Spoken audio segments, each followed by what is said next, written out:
7 in the AM. I'm JM, Jody McDonald. Joining us in just a couple of minutes will be RM, Rich Mancuso. That's he, Steve Beverly, formerly of Night Watch. We'll talk to Steve about why he got out of the wrestling publication business, but is still keeping a close eye on the world of wrestling. We'll talk to him about the WWF, WCW, and anything else that we come up with. Open up the phone and get to your letters as well here on our Wrestling Hour.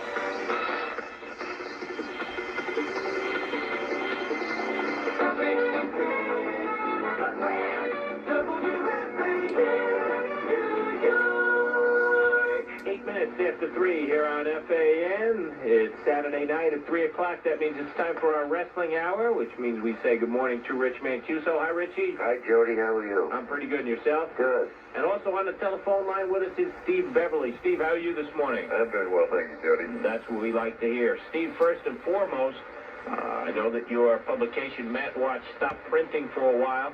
First of all, why did you drop it out of publication? And secondly, is there any chance of it returning? Well, we are actually still in progress. We will end on January 27th, so we haven't ended yet. I made a decision about 2 months ago that 4 years of doing this, and I think only anyone who has ever attempted to do a weekly publication of this nature and still maintain a full-time job, and 18 months ago, I got back into the television news business as a news director. And the extreme pressures that exist in meeting a deadline multiple times a day and managing, I'm also operations manager of the ABC affiliate in Jackson, Tennessee. Between that and just enormous pressures, I had some health problems this summer, which I've told honestly to my readers, and I will tell to the listeners this evening, because it's not something I try to hide, because I have found since I talked about this openly, a number of other people have experienced the same thing. I had a nervous breakdown this summer, the early part of June. It's been a long, difficult road back. We're not 100%, but I'd say we're about 85% of the way back. I share it with people because I think it's proof positive that you can come back from something like this if you have support, help, consideration, and the love of a lot of good people. And I think that I made a decision after a lot of conversation, and I owe my wife a lot of weekends after 4 years of doing this publication, which really requires a lot of weekend work to do it. And so we settled on a time shortly after the Royal Rumble in January, and so that'll be the last issue. I will probably still be keeping tabs on things from time to time, but I honestly just need a rest badly. Steve, I know we're going to miss you, and I'm sure we will talk to you again before you wrap things up with Matt Watch. But again, it has been a tremendous publication over the last few years, along with Dave Meltzer's and Wade Keller's, but yours has really been very informative. And I know I speak for a lot of the fans. You will be missed. I really appreciate that, Rich. We've had a lot of heartening mail, and of course, the last time we were on this program, I had more than 185 people from all the way down, believe it or not, to South Carolina into Charleston that pick up WFAN and listen to the time we were on. So if you wonder if you're having an impact or getting out to people, you are. And I heard from, as I said, nearly 200 listeners, and I hope to hear from some after tonight, because, as I say, we're not out of business yet. Yeah, we're very strong, 50,000 watt signal. We know there are a lot of wrestling fans that tune in and have appreciated your contributions to the show over the last couple of years where we've had you on, Steve. We've appreciated it greatly and enjoyed the time off with from the game. I hope that you're back in it someday, but make sure you do pay up those weekends to the wife. Yeah, we're going to do that for sure. All right, let's get into the conversation of the world of wrestling. In the WWF, the Survivor Series is just around the corner, and it looks like it's going to be The Undertaker against Hulk Hogan as the main event. Steve, does it surprise you, the tack that the WWF is taking now? Did you think that they would go longer and harder with Flair versus Hogan? It seems like they're going to have that as a non-title match. I thought that the best way to do it, if you're going to use Ric Flair, pay him the money, bring him in, would have him going against Hogan for the championship. But the way that it looks, it seems like that's not going to be a championship battle, so to speak, when Hogan and Flair do their wrestling in their upcoming months. Well, I think it's a little bit of surprise that they're doing it at this time, but I think it's really Hogan's decision. Unless something greatly changes, I think after Survivor Series that Hogan is only going to be wrestling select dates, mostly pay-per-views. If he can command more than $100,000 a shot on the pay-per-views for Titan Sports, then, I mean, heaven forbid he could wrestle 5 times a year and make $500,000, which is not exactly chicken feed in anybody's backyard. I think he'll probably work selected live dates, but I don't think he will ever work full-time again. He is really strongly after a full-time film career now. And I think probably at his age and after 8 years of being really the top draw in this industry, he probably needs a rest away from it too. It's been an awfully demanding time and pressure on him and his family. And I think the Undertaker thing will be a short-term thing, and my own belief is what we will see is Undertaker against Sid Justice at WrestleMania for the WWF belt, and in a cage, likely, you'll see Hulk against Ric Flair for the, quote, real World Championship at WrestleMania 8 as well. So in a sense, you're getting a double main event, and I'm not so sure that it's going to be making the WWF title somewhat subordinate as far as fan interest is concerned, if that's what happens. My question, Steve, is will Flair, Hogan, could that be Hogan's final match in the WWF, possibly his wrestling career? I think it'll be his final match as far as a regular performer, but I think that quite frankly, he'll always come back for special events, and I would imagine he'll make appearances on most all of the pay-per-view shows. And I think one thing that is important to note, there has been a 5th pay-per-view show added on December 3rd, which will be 1 week after the Survivor Series.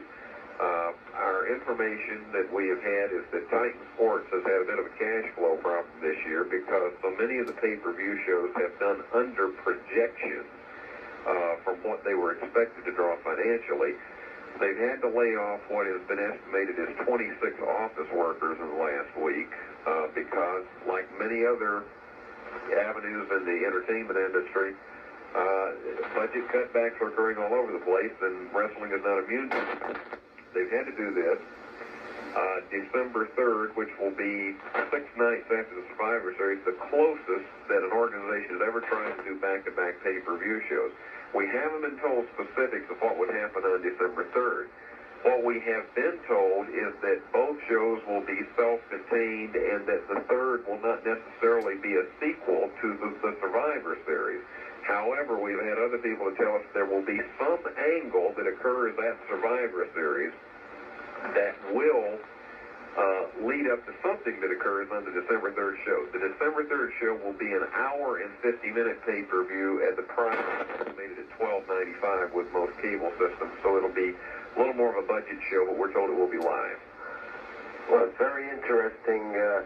Now, if Hogan, Undertaker, and Hogan does drop the belt at Survivor Series, speculation about the December 3rd show, what do you think at this point could happen, or is it just something now, just all speculation? Oh, heavens, Rich, it's hard to say. I have the front office at the WWF has been very vague on this when I've talked to them, because I think that the decision was really just made 2 weeks ago to do this. And it will not be promoted on any of the syndicated TV shows at all. In fact, there won't be any real significant promotion at all until the night of the Survivor Series about the December 3rd show, because they don't want to get into a position of promoting one show while they're trying to focus on another one. So this is going to be a short-term build-up for this. What I'm told might happen is that they might videotape an angle earlier that is inserted into Survivor Series, and then it could be also shown that weekend on syndication to build up the December 3rd show. One thing that has been speculated, but I just haven't seen they go this quickly about it. A speculation has been that they would videotape an angle to be inserted where Flair would attack Hogan in the dressing room area or somewhere in the hallway of the arena. And that would probably be the thing that causes them to lose the WWF belt, and then you could possibly see Flair Hogan on December 3rd. I don't know whether they'll do that or not. I think they're really going to save that for one big extravaganza on April the 5th next year. With the addition of Ric Flair into the WWF, you knew they brought him in to go against Hogan because that's the quote-unquote dream match that everyone's been looking for. But how much longer, if Hogan goes to just part-time work, how much will Flair be talked about as far as championships go? They paid Sid Justice the big money to come in, and he looks like the heir apparent to the championship. Is it going to be Justice Flair after WrestleMania next year, looking way down the line for the championship bouts? That is so hard to say. I think it depends on two things. Number one, if Hogan Flair really goes through the roof and if there is money there. I don't know that there would be the same money in Sid Justice, Ric Flair, and I'm not so sure that Vince McMahon would turn right around and do that. Because if Flair loses the, quote, real world championship to Hulk Hogan, then he's got to somehow fall back into line after that match is over with. And I just can't see them turning right around and doing Justice Hogan. Second off, I think you got to consider this. Will Justice have the same problem as the Ultimate Warrior? Because the early indication is, even though it's a subtle build for him, the early indication is that he's going to be placed in a role that makes him built somewhat like Hulk Hogan's little brother. He comes out at the SummerSlam and does the posing alongside of him. But the fact is he going to be looked at as another Hogan? Building in that image, I think they're going to make a horrible mistake because I think there is no way he's going to be able to live up to the original. And they're going to have to do some things with the character that gives him an image all his own. Whether that'll work or not, I don't know. I've been told that there's some consideration that after everything dies down, there might be a Ric Flair Ted DiBiase series, which that could be a heck of a wrestling series if you wanted to see that, because a lot of fans wanted to see that in the old NWA and it never got off the ground. I don't know. I simply do not see, with the track record of the WWF, of them coming right back with Sid Justice, Ric Flair in the summer or spring of 1992. But then again, that's still a long way off. Well, maybe it could be Sid Justice Undertaker. That's what I'm thinking as you talk about this, Steve. I want to go on to something else concerning the WWF. I understand this past week that they've been talking once again to the Ultimate Warrior to determine what's going to happen after this 90-day situation. What is the latest you've heard? Well, I've heard that too. In fact, I talked to someone tonight who was at the WWF show in Tampa. And it was someone who had picked up a couple of the guys at the airport and talked to them. And there's a lot of speculation. Of course, the talk that goes on with the guys on the road is not necessarily the same thing that's going on in the front office. And I found this over 4 years of doing Mat Watch, that a lot of times the guys on the road do not have the accurate story as to what's going on in the front office. But a lot of speculation is going on right now that they're going to try to reconcile everything and bring him back because they really need a catalyst. Some of these Undertaker Sid Justice matches or Jake Roberts Sid Justice matches are not doing well at the box office and not getting over very big at all at this moment. I think part of that is because they really needed Randy Savage in the ring to make that get over. So there's a lot of talk, at least tonight there was in Tampa, that there may be a strong effort at a reconciliation to try to get the Warrior back at some point in the near future. I think there are a lot of people that would like to see that. What about Randy Savage, too? What's the status with Savage? Well, I don't think he's going to come back. My last conversation with the front office is that he is holding to his gun. And again, Randy may come back, and here's the thought that could happen for this December 3rd show. There's an entire possibility that you could have something like a Randy Savage, Sid Justice versus Undertaker, Jake Roberts match that might have some interest to head that up. That's been talked about as a possibility. I don't think Savage at this point in time, my understanding is he really just does not want to go on the road on a regular basis. And when you consider that this man, probably from 1985 on, logged more miles on the road than any WWF performer, including Hulk Hogan, who oftentimes was wrestling a part-time schedule.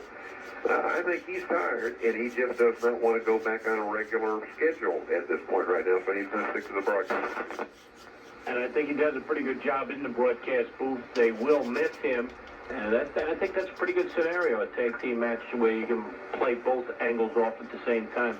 And I think that would do well on a smaller version pay-per-view. Yeah, I think if it's going to be one in which the price tag is smaller like this, it's going to have to be a match where it's not really a title change, but there's enough interest there that you blow off an angle with it, and I think that we may well see that happen because I believe Randy would make himself available for, for the big shows, but I just think he is very, very tired, and I think there is some serious interest that he and Liv have in starting a family after being married nearly 8 years.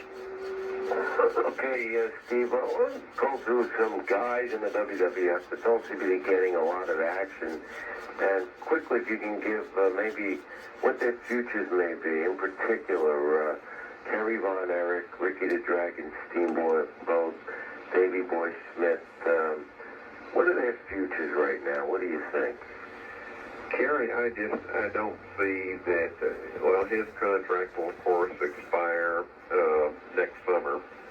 I just don't see a great future for him. I think that they tried real hard when he first came in and the Intercontinental belt, but Kerry just simply lacks the ring skills, and it's not a knock on him other than the fact that I know Lou Thez once was quoted as saying that Kerry Von Erich was the most unqualified person who ever held the NWA world title. Kerry, I just don't think has the ring skills nor the charisma on a national basis that he and his family did in the 80s in Texas. And I just don't see him being a long-term major performer with them. Davey Boy Smith, that's hard to say. They've blown hot and cold with him. It looked like when Kurt Hennig still held the Intercontinental belt that he was on the road to a series of matches with him. But I think Davey Boy will be a steady performer, but I still think he'll be primarily a lower on-the-card guy. Ricky Steamboat, that is an announcement to me if ever there has been one. I honestly believe that if there is anything, and I know from people who are very good friends with Steamboat, including some people who do a talk show like this in Baltimore, there is a lot of trouble, I think, in his own mind why his push has not been any larger than it is. My own thoughts is it's possible that sometime next year, before the whole thing winds down with Flair, maybe at some point in the fall of 1992, you might see another round of Steamboat Flair matches, which a lot of people would like to see, but you got to remember this. Those matches will never be allowed in the WWF to go as long as some of the classic battles those two had in the early part of 1989 in the NWA. So that's, I don't know. I think they're going to look on Ricky as too small. And I just don't see him getting the kind of push that a lot of people felt he would. With the people that you've talked to about Steamboat, how happy that he isn't getting a push? Would he ever consider going back to the WCW in the kind of straits that they are? Because at least he was a primetime player there, and he seems to be a second-team player back with the WWF. You never say never in anything, but I don't believe Ricky Steamboat would ever go back to WCW as long as Jim Hurt is there. It was just an estrangement between those two that I don't think is. Steamboat, of course, filed suit against WCW for using his likeness in promotion for a Halloween Havoc show in which he was long since gone. that was later settled for $35,000. Again, you never say never in pro wrestling, but I don't think Steamboat would go back. I think that, though, as far as this is concerned, Steamboat and his wife built the Charlotte, North Carolina area, and I think they truly need the money from the WWF to help finance the payments on that home. And so it's, I think he's there mainly because the money is necessary. And speaking of WCW, we'll continue our conversation and move it over to the other federation with Steve Beverly and Rich Mancuso, our two wrestling experts here with us on FAN tonight. It's 28 minutes after 3.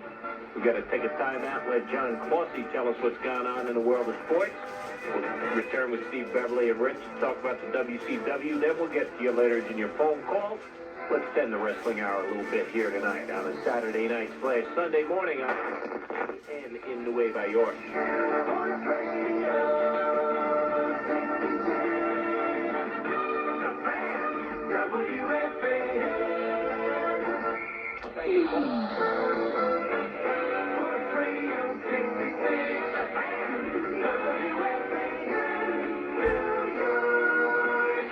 In front of 4 here on Saturday night / Sunday morning.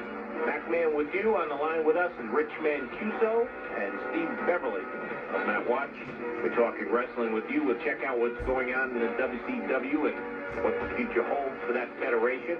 Then we'll get to your letters. We've got a good little group of people who put pen to paper. We'll also take some wrestling telephone calls at 718-937-6666. AC Courier. 22 in front of 4 here on FAN. We're in the midst of our wrestling hour with Rich Mancuso and Steve Beverly here on FAN. Steve, in the WCW, they've got their Halloween Havoc show coming up, and they seem to be playing Havoc with Barry Windham. He seems to have taken over the role from Ric Flair of being a good guy and a bad guy and a good guy and a bad guy, same as Mr. Luger as well. He seems to be changed altogether too often. Is this federation got any future whatsoever? And if it does Dusty Rhodes play any part of it? Do we have Steve? Did I punch him up correctly, or did we lose Steve somewhere along the line? Richie, are you there? I'm there. Okay, we got Richie, but apparently lost Steve. Well, maybe he took a powder on us. We'll have to get back there. Richie, then I put that question to you with the fact that they continually flip-flop now Barry Windham and Lex Luger. It seems to be a franchise, an organization without any direction. Where are they headed, and what can Dusty do to get this ship turned around, if he can at all? Well, I'm anxious to hear what Steve has to say about this. In particular with the Barry Windham, it's a mystery because of Halloween Havoc. He's in this Chamber of Horrors match, this maze match, and he's on the heel side, along with Oz and the Diamond Stud and Abdul the Butcher, replaced by the one-man gang. And originally Barry Windham was put on this team, then taken off, and now he's on again.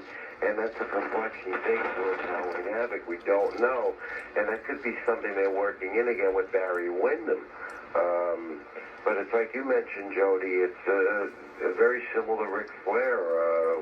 One day good guy, one day bad guy. But I think this is something that Dusty is doing with Halloween Havoc as far as making this show, this pay-per-view show, a very mysterious show apropos to Halloween, because not only Barry Windham, but you also have questions about Scott Steiner's availability, who's still out with a torn bicep, yet they're advertising him to be in that match, Chamber Horrors match. And we don't know who this Halloween Phantom is, and we don't know who the creatures are that'll be going against PN News and Big Josh. This could be something Dusty Rhodes is doing to revive some interest in the promotion. And he's going to have to do it in a hurry. Is Steve back with us? Steve, you there? I'm here. Okay. I suddenly heard a high shrill, and I wasn't there no more. All of a sudden, you were history. I don't know. Well, we're back. Maybe I screwed up the phone. We were talking about the WCW. I don't know if you heard my question or not, Steve. It seems it's appropriate that it's Halloween Havoc, their next big show, because the entire federation seems to be in havoc. They continue to turn Barry Windham, as they've done in the past, to Luger and to Flair. Is Dusty Rhodes doing anything right these days, and can he save this federation? Well, I think we have to look at a couple of things. Number one, it's not all strictly in Dusty Rhodes' hands right now. They have formed what they call the WCW Steering Committee, which I don't know what they're steering necessarily, but there's a group of people that include Jim Herd, Dusty Rhodes, Jim Ross, Magnum TA.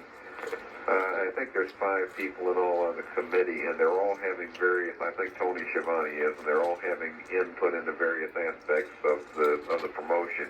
One thing that Ross is beginning to have a little more influence in is the actual television shows, which the last couple of weeks seem to, particularly on TBS, the Saturday night show is being refocused more as the flagship show. I think, though, that one thing, there's 2 things wrong there right now, among many, but there's 2 primary things. Number one, the 3 shows that are on TBS every week are just alike. All you got to do is exchange the names of the shows and maybe a co-host, and the shows are just alike. There's just really no difference in those 3 shows. And I think one of the things that Vince McMahon did that somewhat saved primetime wrestling from a disastrous drop in the ratings, although this week's issue of Matt Watch will the ratings of the cable wrestling shows for the 3rd quarter of this year, in which every wrestling show on cable TV took a drop over the year-ago figures. I think that what Vince did to repackage primetime wrestling into more of the sandwich around the show is more important than the wrestling itself. Saved that show from a disastrous drop. They've got to do that in WCW with one of these shows. Something has got to be done to change the window dressing and the format of these shows, because they just simply all look alike and the fans know it. The second thing that I think is a problem is that, and it's not altogether his fault, because, there's nothing the man could do about being thrust into the role when Ric Flair suddenly agreed to disagree and leave WCW. But Luger is simply not getting over as a world champion. I've heard reports from all over the Southeast, calls from Lakeland, Florida tonight. He is just not the monster champion, and they tried hard to make him that way on TV, but people just aren't buying into it. I think that probably if there is a money match to come in that promotion, it's Luger and Sting, but I don't think they can afford to do that before next year, because if they blow it too quickly, they have blown the money match. Simmons, I think, would be a tremendous world champion. He would be a different perspective on that, but there's never been a minority to hold a major world championship in wrestling. I don't think they're going to go that route. He's not going to win the belt in the 2 out of 3 fall at Halloween Havoc. How do you explain the Scott Steiner thing and also Barry Windham being on the hillside in that Chamber of Horrors match? I don't know if you heard me before you got knocked off there a few seconds, Steve. Could this be something Dusty's doing to revive interest, to get this pay-per-view show big numbers? Well, Halloween Havoc has been the biggest buy rate for WCW the last 2 years of all of their pay-per-view shows. Last year, they really thought they had turned the corner, because the Chicago show that had Sting and Sid Vicious in it really did a strong buy rate, and then they started going south ever since. They somewhat think that, particularly since it peaked at around Halloween Havoc, the mystery of the Black Scorpion, well, a mystery, they thought, built the buy rate. So they've got 2 or 3 mystery people in there, the Creatures, who are going to be Johnny Rich and Joey Maggs, and the only reason they're calling them the Creatures is because word leaked out that they were going to make them hunchbacks. And that's been a monkey on Jim Hurd's back for a long time because he thinks that hunchback characters who, quote, you can never pin them. He thinks that's a great way. Well, a lot of people are saying if they bring on the hunchbacks, a lot of people would be clamoring to see the ding-dongs come back.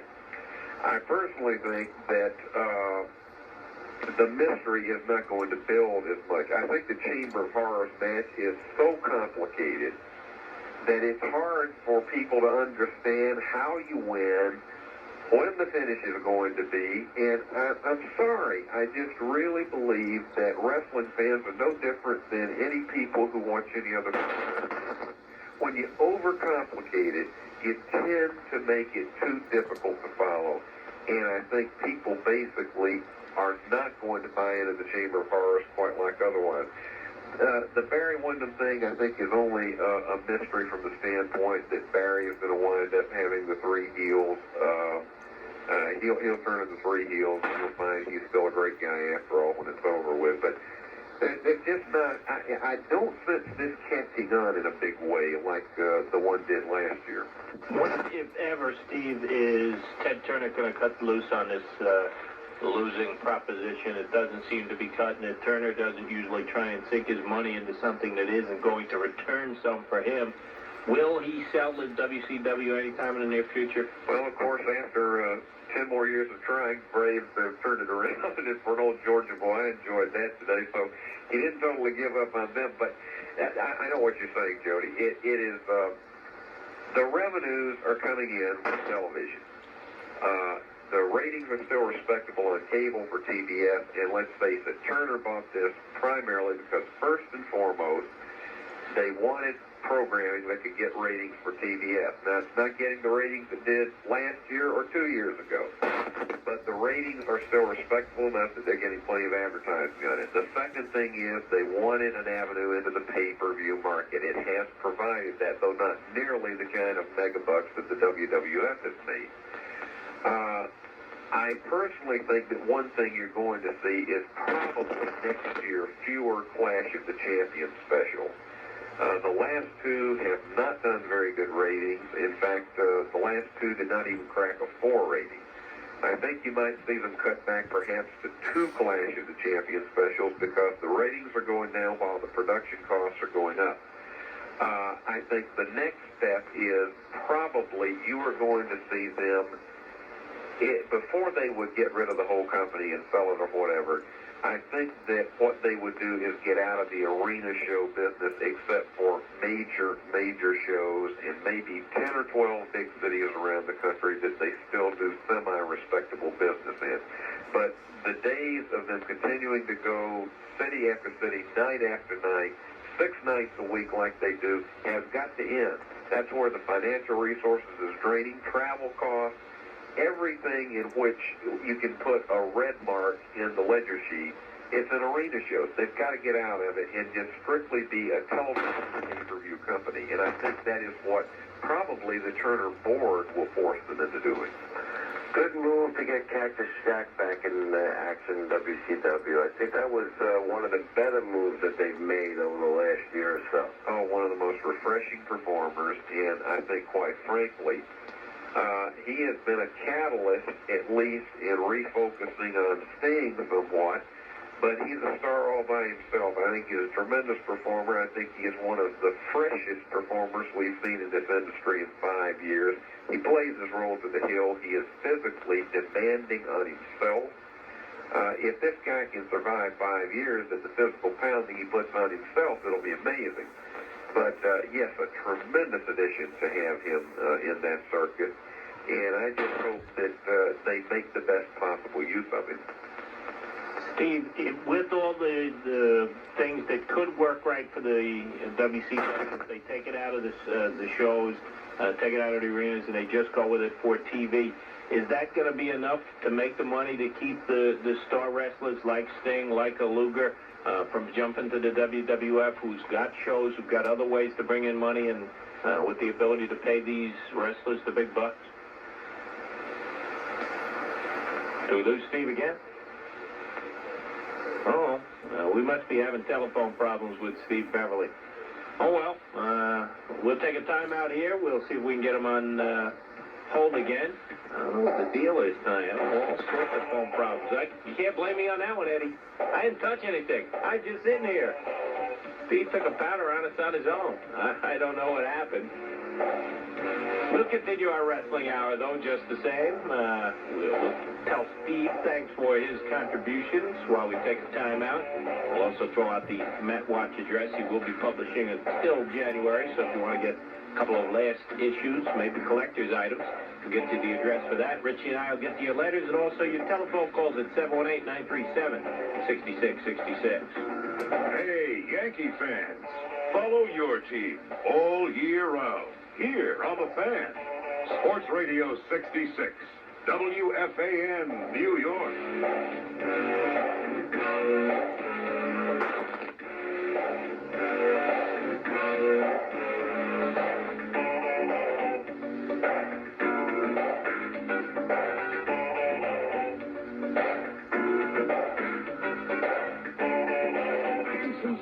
On baseball. Not for the 4 here on The Fan. When Steve Beverly tells us he's getting out of the wrestling business, I think he means it. Not only with his Matt Watch publication, but we're here with us on FAN. We'll get you one last time, Steve. You there? Hey, yeah, if we can keep those ice rules out of there, we're okay. You asked a question before we went away. If Turner strictly went to being a TV company and pay-per-view company, would that be enough to keep the high salaries around? Well, face it, with what they're doing right now, the arena business is a money-losing business for them. So it stands to reason that if they're not raking it in the arenas, that and if it's actually a drain on expenses, it's not going to make that much difference. I think that, frankly, they sell a lot of their merchandise through TV, and I think predominantly we are at a stage in professional wrestling that we are hitting what is really the ebb of this national cycle. I think, frankly, fans are clamoring to say less is more. I think that's why the TV ratings are going down for both promotions. I think that's why attendance is down, although Hogan Flair will probably be a short-term catalyst for it. But I think, quite frankly, it's a situation where people have been wrestling to death. And I think it's a period where less is more. I've been saying this for 18 months now. And I think, frankly, you got to leave the people wanting more. And right now, they don't have that want. They can turn on TV and turn on 4 weeks later and pick up on most of the same storylines because they replay the key angles 4 weeks in a row on every show they have. So, I don't mean to be sanguine about the whole thing, but I just really do. I think people are saying just by their lack of attendance and their turning off the set more, that less is more. And I think the company that... Steve, would you say that there will come a time when wrestling needs to get even less? You say that it's reached a saturation point now, and the WCW is right there on the borderline of cutting back to just TV shows. Is that going to ever hit the WWF as well, that they're going to have to cut back on their shows? I know they've cut back on a lot of their arena shows, but they've still got plenty around the country. Are they ever going to get to an area whereby they become just a TV production as well, and wrestling really has to go to a cutback area before it ever blossoms again? I think their next step would be to go more on a regular basis to 1 show a night, which they have been doing. On the 15th, they'll go back to 2 touring shows a night. I think their next evolution is to primarily go 1 show a night with their primary performers, because it has been a dream. Again, this has been a year in which they haven't been spared from cutbacks in their office. 26 layoffs that they just had, and it is a period now in which the costs are so high for travel, and if they don't make the huge bucks back at the gate or through the merchandising sales, and it goes to a point, but eventually it has to come back that the fans are going to say less is more. I mean, at one time, this is a company that 2.5 years ago was doing 4 shows a night.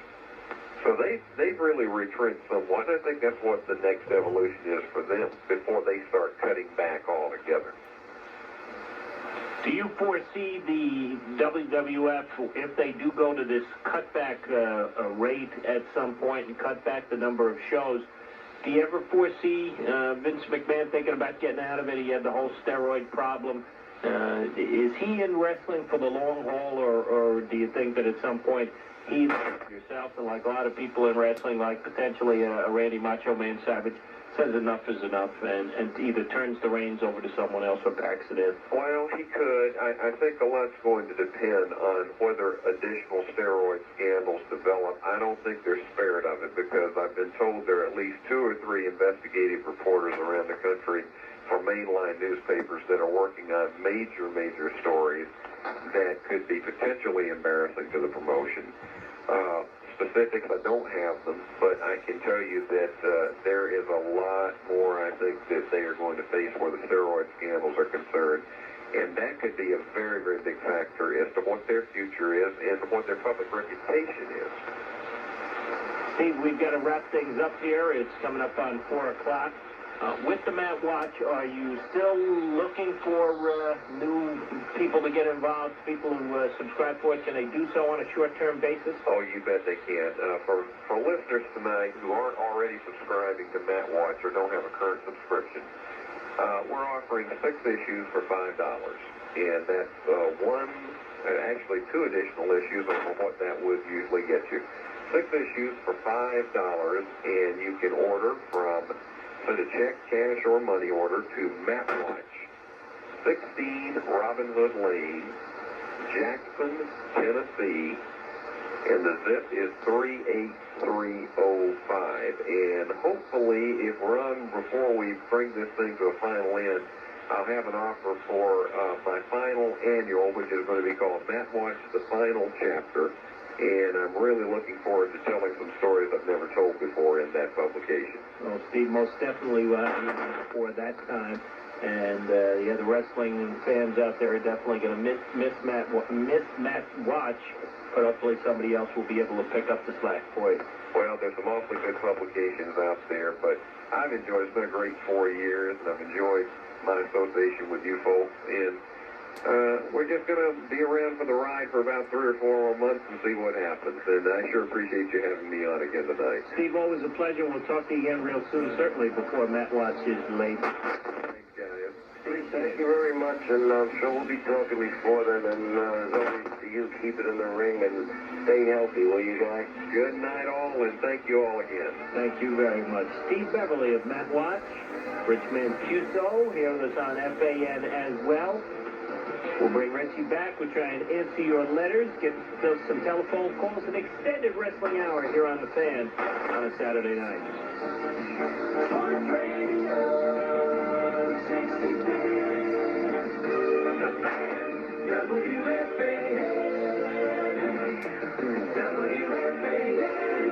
WFAN, October 14th. It's Paris. Radio 66, 7 minutes after 4 here on FAN. Once again, our thanks go out to Steve Beverly for his contribution tonight, always with some interesting insights to the world of wrestling, both WWF and WCW. Richie's still on the line. Maybe he is, maybe he isn't. We've had some phone problems. But if he is, he's answering your questions, whether they came in via the mail or through the telephone line. Get to the telephone, 718-937-6666 with your wrestling questions. Sports Radio 66, 8 after 4 here on The Fan. Jody back with you. We're extending our wrestling hour a little bit this week. Steve Beverly was with us for an hour, and we haven't gotten to any of your questions. We always want wrestling fans to be able to participate. So, Richie, we've got some letters. Let's get right to them. First one comes to us from Gene Smith of Staten Island. He wants to know, where is the golden boy, Arnold Skolin, these days? Arnold is very active in the front office of Titan Sports in WWF. Okay, no longer active as a manager, but still part of the Federation. Up next is Frank Russo. Whatever happened to Dino Bravo and the model Rick Martel? Well, Bravo was supposed to come back, did some work in Puerto Rico, then sustained a minor back injury, which has still kept him on the sideline. Rick Martel supposedly targeted to return shortly after the Survivor Series. Our pal Rich the Bulldog from New Jersey has these two questions. Since there's no interest in Luger versus Simmons, Halloween Havoc's buy rate will probably be low. Can Dustin Missy Hyatt Lady Blossom match? They're doing something with Missy Hyatt, and I think they may not go with a Lady Blossom, but they may do Missy Hyatt teaming up with Paulie Dangerously eventually. Is there any chance that Vince will bring in Tony Anthony, MC Hammer, or Dirty White Girl to the WWF? I don't think any of those have a shot. Okay. What do you think of the chances of Curtis Hughes turning on Lex Luger and becoming a fan favorite, as per Andrew Silverstein? Well, that could happen anytime you got Harley Race and Hughes together with a guy like Lex Luger. It's very possible that could happen. Joe from Mount Vernon wants to know, where is Starrcade 91 being held? Undetermined yet. Where is Smash these days? Smash is out of the picture in the WWF. And is Big Band Vader coming back to the WCW anytime soon? He will be back sometime in November. Freddie Esposito's got a pair of questions for us. Will we see Ric Flair versus Bret Hart in the upcoming year? You could see that, and I gotta go with Steve said. I think there would be an interest that they may do that Flair Steamboat, but Flair Hart, and if those two get together, it would be a dynamite match. Is Billy Busick gone from the WWF? Not that I heard of. I don't see how this gimmick's going to work. I don't think there's room for him, but I haven't heard anything being released.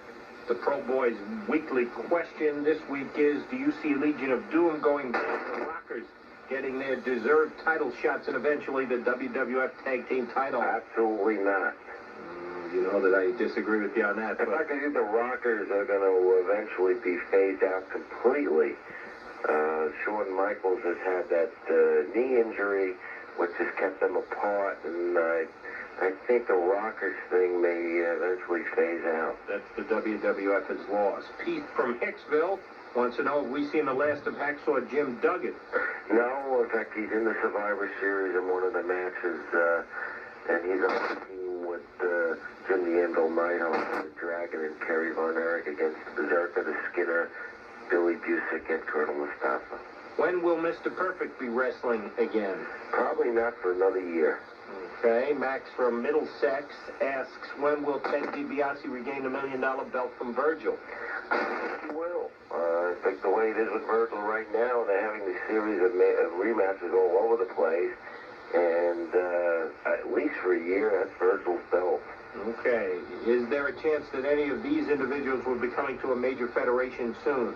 Larry Cameron? WCW has looked at him, and they're impressed. Steve DeSalvo? And DeSalvo has had interest with the WWF. How about Chris Walker? And Chris Walker is looked at by both organizations. What does the future hold for the Russian nightmare Nikita Koloff? Nikita at the moment is probably going to end up working with Joe Pedicino. Ravishing Rick Rude is very happy working as an independent star. All right, thanks to Jay Saul for that letter. We also thank David Lenhoff, who asks, when will Global Wrestling put new shows on ESPN? They just did a new set of tapings just the past week. So we look for it in the upcoming weeks. Right. What is the WWF planning on doing with Brutus the Barber Beefcake in the future? I heard a rumor he might replace Jim the Anvil Neidhart in the broadcast booth on Wrestling Challenge. That is a good rumor and pretty substantial. He's very good. Brutus can't wrestle, as we all know, and the Anvil is back in there wrestling full time, so that most likely will occur. Sounds like Patricia Thompson knows what she's talking about. And let's see, we got 2 letters left. We got a postcard. Just telling us about upcoming shows. And our last letter is from Michael from Middle Village. Why is the WCW suddenly talking up the WWF and Hulk Hogan? What's their angle? Well, they're really getting back to them getting Ric Flair, and they're Floyd attacking Ric Flair. they're not trying to work anything out with the WWF. It's just competition doing what any competitor would will. And here's a history question. I don't know if you got a chance to look it up or not.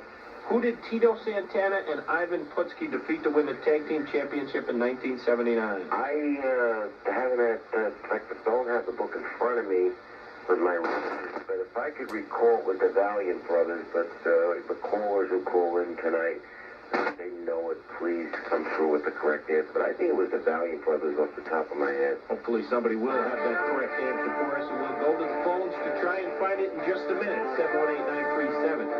718-937-6666. Mac-Man and Rich Man talking wrestling with you on the Fan. If it's happening in sports, you'll hear it as it happens. Sports Radio 66, WFAN, New York.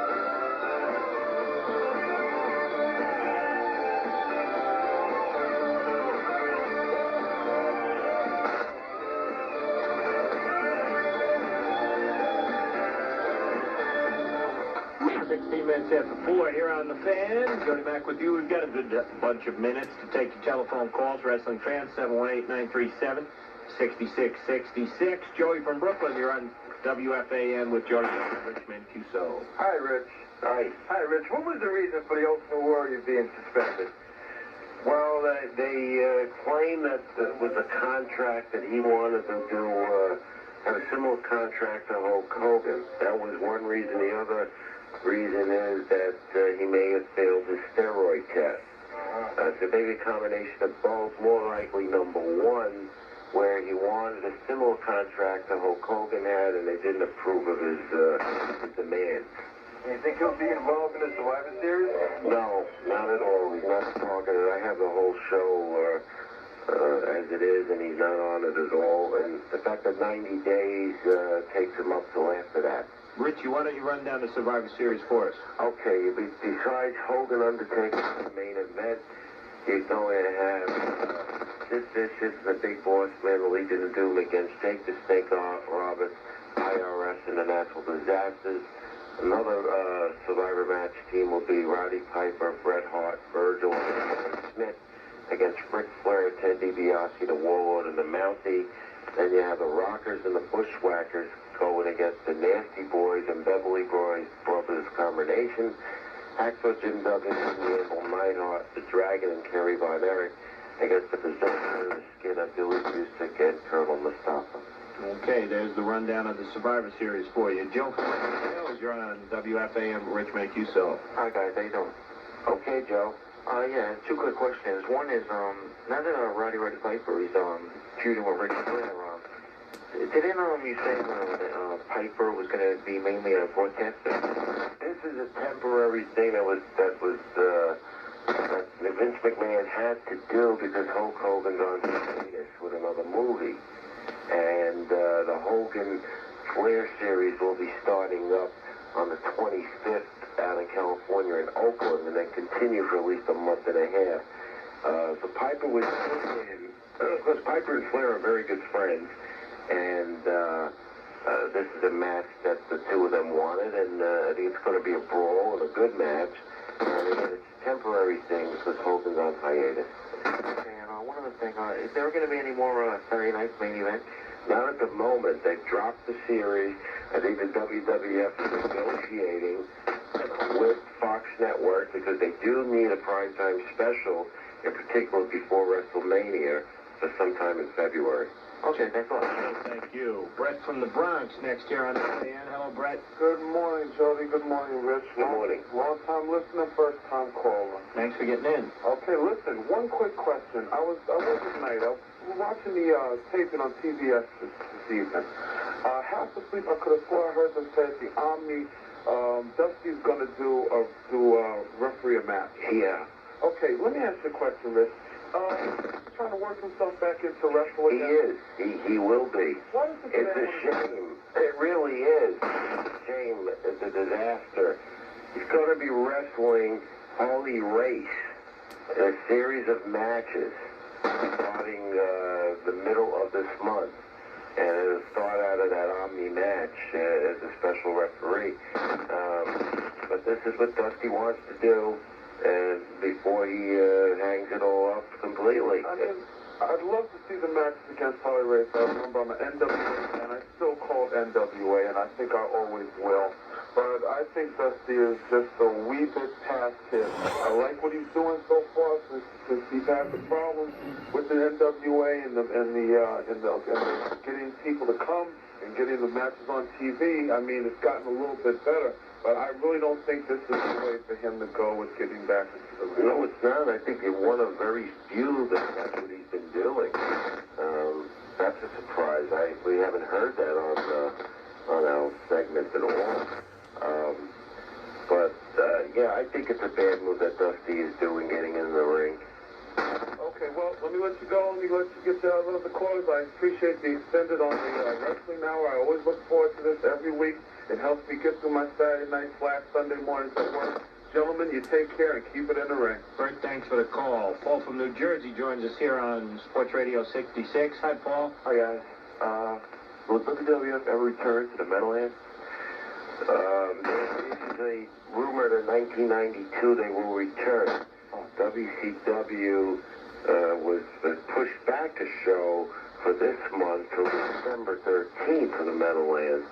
And it was said that the last Meadowlands show, that was going to be the determining factor whether they return. And this is what the WWF has been waiting for. It's not just at the Meadowlands, but a lot of the arenas around the country where they do compete.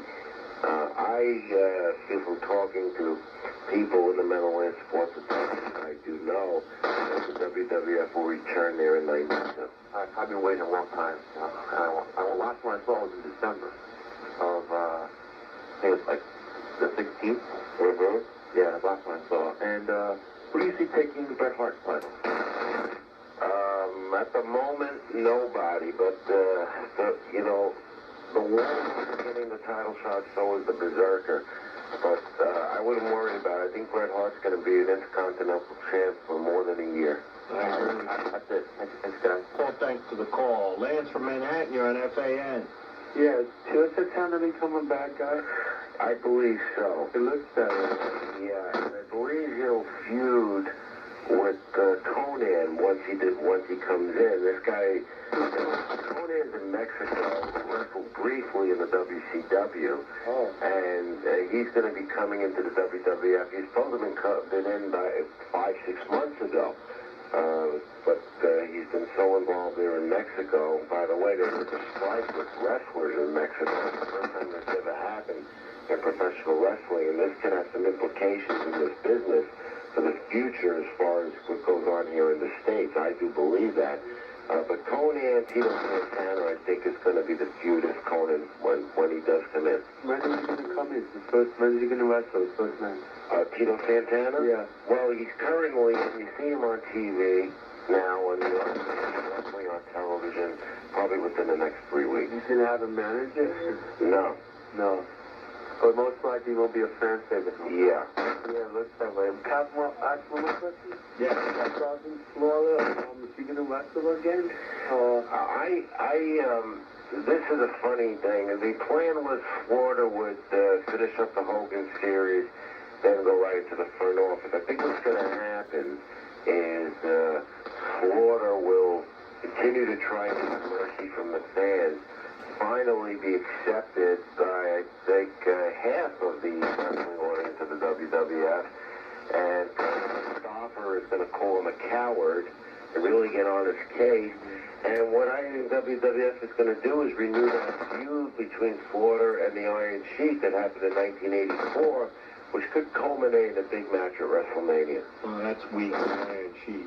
He's just done. A nice guy maybe, but his wrestling days are over. And if that's a match on the WrestleMania card, I don't know how much it helps them. John joins us here on FAN. Hi, John. Okay, how you doing? A couple of things for you. Do you think Dusty's pushing his son too much? I think so, yeah. In fact, if Dustin has the TV title shot at Halloween Havoc against Steve Austin, and I believe that he'll win the title at Halloween Havoc, and I don't think he's ready for it. And it's just because Dusty's in charge. And it also seems that every time somebody's getting jumped or something in the ring, he's the first one to get out. Oh, yeah, definitely. He's also one of the members of the six-man champions that they had. And what's the story with Tito Santana? He's like the only guy in the whole WWF. He's been there so long that didn't have some sort of gimmick, so they have to go and give him one now. Yeah, I think this is Jody's old favorite, a guy I never really liked. I mean, what stabbing a bull got to do with wrestling? He's a matador. Yeah, and you know, the thing is, he took a little hiatus and was wrestling on some independent shows with some independent promoters, and now he's coming back as a matador. I think that's something that Tito wanted to do. I think Tito wanted to really bring out his Mexican heritage, and this is something that he called for. Do you really believe? Hold on, time out, New York. Do you begin to believe that Tito Santana went into the front office and said, "Guys, I want to emphasize my wrestling heritage, so I want to. I believe so. I want to be a matador." I really do. No way. And also his image as Tito Santana, just you know, it's been run so long in the WWF. He asked for a change, and he got it. Oh, I don't believe So, that. Rich, do you think something like this would give him a big push, put him like in the top picture again, or? No, I think it's just going to be another gimmick, and I'm sure it's because Conan is coming in. Yeah, they might match him up against Conan, but they didn't need this stupid matador. Tito Santana's great the way he is. It was never great from the beginning. Brett from Long Island's next here on the Fan. Hi, Brett. Hey guys, how you doing? I heard somebody ask about the Ultimate Warrior, and actually I've been sitting on this information for about 5-6 weeks. I haven't been able to get through because I've been from Michigan, but I'm home for the Ranger home opener. Anyway, the Ultimate Warrior actually was that he was wrestling Sergeant Slaughter at the time. And Slaughter went in and had him released by McMahon because it wasn't a steroids test that he had failed, it was actually an HIV test. Yeah, that is a rumor that, you know, that I have heard, that I haven't confirmed it because I'm not in the WWF office. I've heard it from more than one person. And something that delicate of an issue when someone is HIV positive, in particular in a public image like this, and the fact that there was a very big article written on the Ultimate Warrior about an experience with another man in one of those smut magazines, as I call them. It all ended up the fact, but you know, I'm the type that, and a lot of wrestling authorities and the newsletters like Steve Beverly and radio stations around the country, that this won't come out and say it just like that. But that is a strong rumor. It could be true, but it is definitely he did fail the steroid test.